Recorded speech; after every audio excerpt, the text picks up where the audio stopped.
پاکستان مسلم league نون اور Pakistan Peoples party میں شراکت اقتدار کا معاہدہ طے پا گیا۔ جویا نیوز پلس رجسٹرڈ کے ڈائریکٹر نیوز محمد کیف الاسلام جویا کی اطلاعات کے مطابق پاکستان مسلم لیگ نون اور پاکستان پیپلز پارٹی میں شراکت اقتدار کا معاہدہ طے پا گیا۔ معاہدے کے مطابق صدر مملکت کا عہدہ پیپلز پارٹی کو ملے گا، جبکہ وزیر اعظم مسلم لیگ نون کا ہوگا۔ آصف علی زرداری صدر مملکت اور شہباز شریف وزیر اعظم ہوں گے۔ قومی اسمبلی کا اسپیکر مسلم لیگ نون جبکہ چیئرمین سینٹ پیپلز پارٹی سے ہوگا۔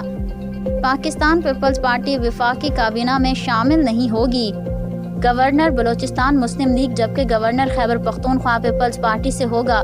گورنر سندھ مسلم لیگ نون سے ہوگا، جبکہ پنجاب اور بلوچستان حکومت مسلم لیگ نون کے پاس ہوگی۔